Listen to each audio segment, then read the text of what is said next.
सकाळची हलकी उंच पुण्यातील आपल्या भव्य बंगल्याच्या खिडक्यांमधून हळूहळू आत शिरली. सुनैनानं पाहिलं की तिच्या समोर असलेल्या खुर्चीवर बसलेल्या अतिथीचे हळूहळू कपडे ठेवलेले ट्रे तिथेच ठेवले. हाय सुनैया, कशी आहेस? स्पष्ट आणि आत्मविश्वासपूर्ण आवाजात कियारा बोलली. ती आधीपासूनच सुनैनाला ओळखत होती. ठीक आहे कियारा, सुनैनाने हलक्या हसण्यासह उत्तर दिले आणि मग ती हळू आवाजात ट्रे बाजूला ठेवून परत खाली गेली. त्यानंतर आदितीला आश्चर्य वाटले. रुद्र आणि सुनैना दोघांच्या चेहऱ्यावरील अपेक्षांनी भरलेली भावभावना पाहून ती थक्क झाली. रुद्रच्या जीवनात अचानक कियाराचं येणं 3 वर्षापूर्वी त्याच्याकडून निघून गेलेल्या पहिल्या प्रेमाची आठवण ताजी करत होती. कियारा कोणतेही स्पष्ट कारण न देता गेलेली होती आणि त्यानंतर रुद्रने कोणतीही स्त्री जवळ घेण्याचा प्रयत्न केला नव्हता. हृदयातल्या वेदनेची भीती त्याला कायम सतावत होती. कियारा लवकरच गेली म्हणाली, पण आदितीच्या रुद्रची पत्नी आहे असं सांगितल्यावर ती चक्क थांबली. हृदय धडधडत होतं. तिने पाहिलं की सुनैनाने दिलेली पाणी अजिबात पीत नाही. तिच्या डोक्यात उग्र भावना, थोडा राग आणि थोडं दुःख हे सगळं मिसळून गेलं. मग मी आधी घरी जात आहे, सुनैना काळजीपूर्वक बोलली. तू आता आलीस आणि लगेच का जायचं म्हणत आहेस? कियारा थोडीच आश्चर्यचकित झाली. माझ्याकडे मित्रांसोबत अपॉइंटमेंट आहे. फक्त रुद्रला भेटायला आले आहे. बराच काळ झाला आहे त्याला न पाहून. कियाराने रुद्रकडे पाहत उत्तर दिलं. रुद्र आणि आदिती एकमेकांकडे बघून थांबले. शब्द कोठेच बोलले गेले नाहीत. फक्त हृदयातून जाणारी भावना होती. कियारा निघण्यापूर्वी रुद्रला हलक्या किसने निरोप दिला. हो, मी निघते, नंतर भेटू, ती चेष्टेने बोलली. हो, रुद्र फक्त अल्प उत्तर देऊ शकला. त्याच्या मनात धक्का बसला होता. कारण कियारा चुकीच्या वेळेस भेटायला आली होती. आदिती रुद्रच्या बाजूला उभी राहून हळूहळू जळजळत होती. तिच्या डोळ्यात थोडीशी ईर्ष्या होती. कियारा हसत मुखाने तिला पाहून किंचित उग्र नजर दिली. तुला बाहेर सोडते कियारा, सुनैनाने हळू सांगितलं. तिने कियाराला तिच्या कारपर्यंत सोडले आणि हात हलवत निरोप दिला. कियाराने हौसेने कार हॉर्न वाजवला आणि सुटली. कियारा निघून गेल्यानंतर आदितीने रुद्रला पकडून म्हणाली, बाबू, चला जेवायला बसूया. हो चल प्रिय, रुद्र उत्तर देताना विचारात बुडाला होता. जेवणाच्या टेबलावर बसून आदितीने रुद्रसाठी जेवण घेतलं. बाबू, ती महिला कोण होती? तिने विचारलं. माझी जुनी मैत्रीण, रुद्रने थोडक्यात उत्तर दिलं. तिचं नाव काय? तुला आणि सुनैना तशी ओळख आहे मला वाटतं, आदिती थोड्या रागाने विचारलं. तिचं नाव कियारा आहे, रुद्र म्हणाला. त्यांनी आपापले जेवण सुरू ठेवलं. आदितीला दुपारी कल्याणचा सामोसाची इच्छा झाली. बाबू, मी कल्याण स्वीट होमवर जाऊन समोसा खायचंय, तिने हसत सांगितलं. हो, मी सुनैनाला सांगितलं आहे, झोमॅटोने ऑर्डर कर, रुद्र थोड्या थंडपणे उत्तर दिलं. पण मी थेट तिथे तुझ्याबरोबर खायला हवी आहे, आदितीने हसत हसत मागणी केली. तर तू जा, सुनैना सोबत घेऊन जा, रुद्र उठत आवाजात म्हणाला. कसा आहेस? हे तर आपलं बाळ आहे, आदितीने तोंडावर हात ठेवून गुदमरून सांगितलं. पण मी तुला घेऊन जाऊ शकत नाही, मला समजत नाही, रुद्रने आवाज वाढवून म्हणाला. हे ऐकून आदितीच्या डोळ्यातील अश्रू उफाळले. हृदय दुखावलं. रुद्रने तिच्या भावनांकडे दुर्लक्ष केलं होतं. तिला जास्त काळजी आणि प्रेम हवं होतं, कारण ती आता त्याच्या बाळाची आई होती. तिने ठरवलं की आपल्या भावाजवळ जाऊन थोडा आधार घेईल. तिने बॅग उचलून आदिती घरातून निघाली आणि रुद्र अजूनही कियाराच्या आठवणीत बुडलेला होता. तिला न पाहता सुनैनाला दिसलं की आदिती रडत चालली आहे. तिने आश्चर्याने विचारलं, तिने रडण्याचं कारण काय आहे? मिस्टर, आम्ही पुढे जाऊया, आदितीने ड्रायव्हरला सांगितलं. ठीक आहे. ड्रायव्हरने कारचा दरवाजा उघडला. आदिती आली आणि हळू रडत राहिली. थोड्या वेळाने ती आपल्या भावाच्या अपार्टमेंटमध्ये पोहोचली. आत जाण्यापूर्वी आदितीने डोळे पुसले, जेणेकरून जयला तिच्या दुःखाची जाणीव होणार नाही. सिस्टर, जय खुश होऊन म्हणाला. आदितीला मिठी मारत ती रडत होती. कसा आहेस भाऊ? तुझी खूप आठवण आली, आदिती म्हणाली. बघितल्याप्रमाणे मी ठीक आहे, पण तू का रडतेस? जयने विचारले. आवडत नाही तुला सांगायला, पण मला आनंदाची बातमी सांगायची आहे, आदित्यने हळूहळू सांगितलं, आपले हात पोटावर ठेवून. अरे, काय गोड बातमी? जय उत्सुकतेने विचारलं. मी गर्भवती आहे भाऊ, आदितीने उबदार हसत मुखाने सांगितलं. जय लगेच आनंदित झाला. अरे, अभिनंदन दाई, तो मिठी मारत म्हणाला. त्याचवेळी रुद्र आपल्या भव्य रूममध्ये बसला होता. त्याला आढळलं की आदिती त्याच्या बाजूला नाही. हळूहळू त्याने तिला शोधायला सुरुवात केली आणि सर्व कर्मचाऱ्यांना विचारलं. सुनैनाने लगेच उत्तर दिलं. हो, मी पाहिलं, ती रडत होती. ड्रायव्हर आणि बॉडीगार्डसह निघाली होती. रुद्रने लगेच फोन करून विचारलं, माझ्या बाळाच्या आईसह आहेस का? हो सर, आम्ही तिच्यासोबत आहोत, बॉडीगार्ड्सने उत्तर दिलं.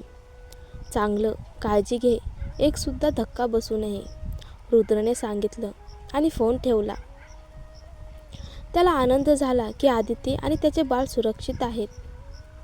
पुण्याच्या आपल्या मध्यम आकाराच्या अपार्टमेंटमध्ये आदिती सावकाश तिच्या जुन्या खोलीत प्रवेश करत होती. ही खोली तिने बालपणापासूनच आपल्या भावाच्या मदतीने सजवलेली होती आणि 3 वर्षाच्या त्या दूर झालेल्या आठवणीनंतर ही जागा तिला अजूनही ओळखीची आणि सुरक्षित वाटत होती.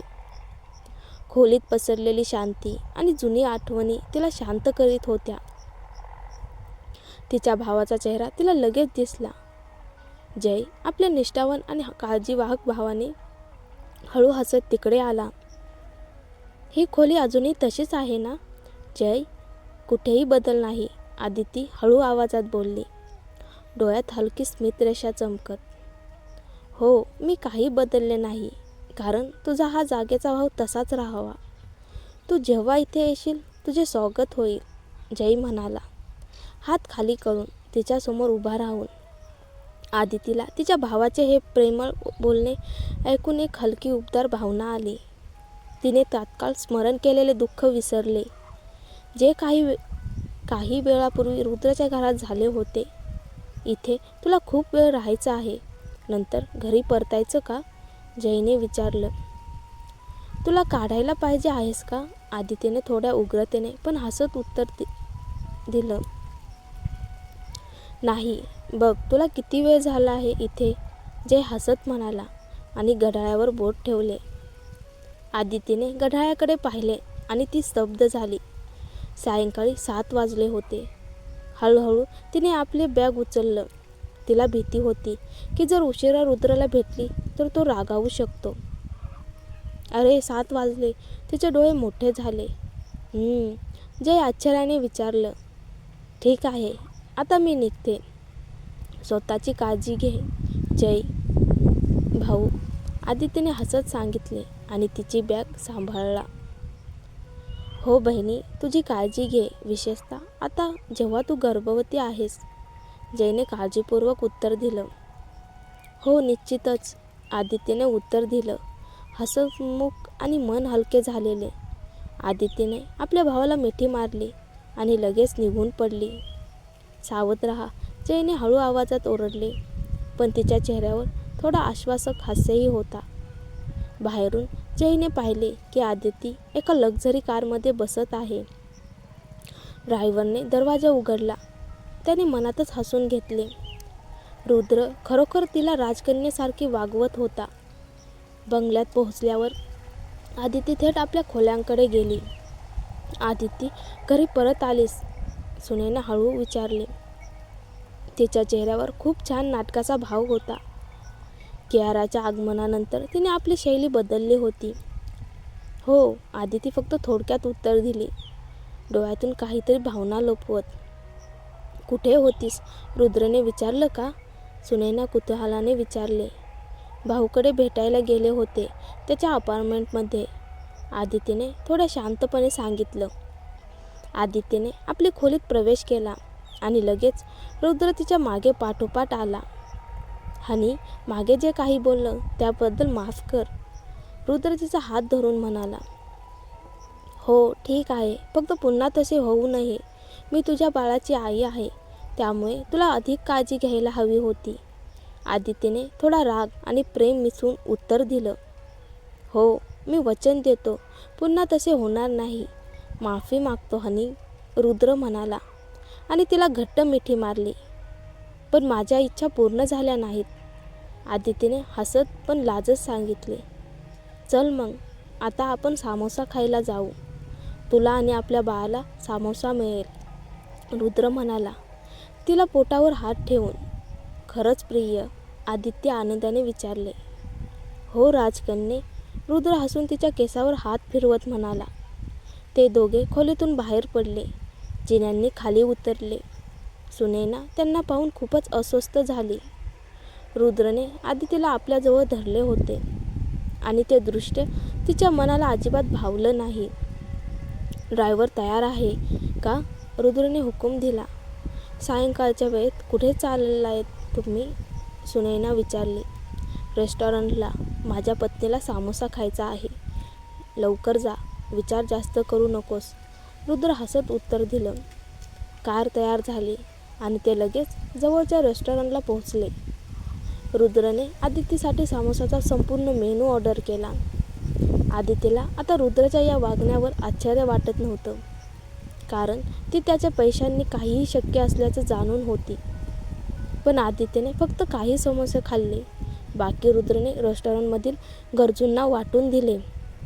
जेवण पूर्ण केल्यावर ते थेट घरी परतले आणि उशिरा असल्यामुळे लगेच आपल्या खोलीत आराम करत बसले. पुढच्या सकाळी आदित्य आणि रुद्र अजूनही खोलीत असताना सुनैना हळू रुद्रच्या दरवाजाजवळ ठोठावली. सर, कियारा बाहेर आहे, तुझ्याशी पुन्हा भेटायला आली आहे, सुनैना म्हणाली. अरे, इतक्या लवकर का? रुद्र थोडा आश्चर्यचकित झाला. सॉरी सर, कियारा खाली थांबली आहे, तिला काही महत्त्वाचं सांगायचं आहे, सुनैनाने उत्तर दिलं. रुद्र हळूहळू खाली उतरत राहिला. आदिती कियाराचा विचार करत पळून त्याचा मागोवा घेत होती. काय कारण आहे पुन्हा इथे येण्याचं? रुद्र उभा राहून विचारलं. कियारा हळू उठली. रुद्राच्या हाताला पकडून म्हणाली. रुद्र, मी अजूनही तुला प्रेम करते. आपल्याला पुन्हा सुरुवातीपासून सुरू करायचं आहे. मी वचन देते, मी तुला पुन्हा सोडणार नाही. रुद्र शांत राहिला.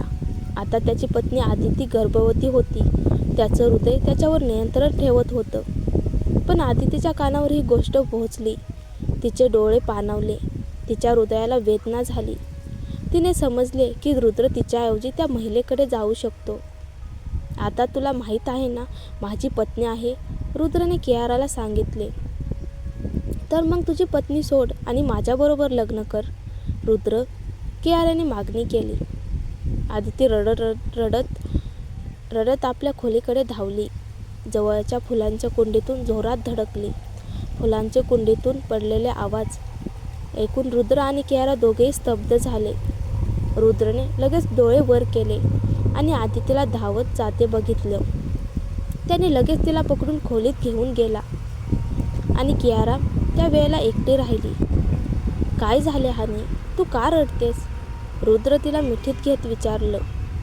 मी ऐकलं सगळं, पण तू माझ्याशी प्रामाणिक नाहीस, आदिती रडत म्हणाली आणि आपल्या सुटकेस घेऊन खोली सोडली.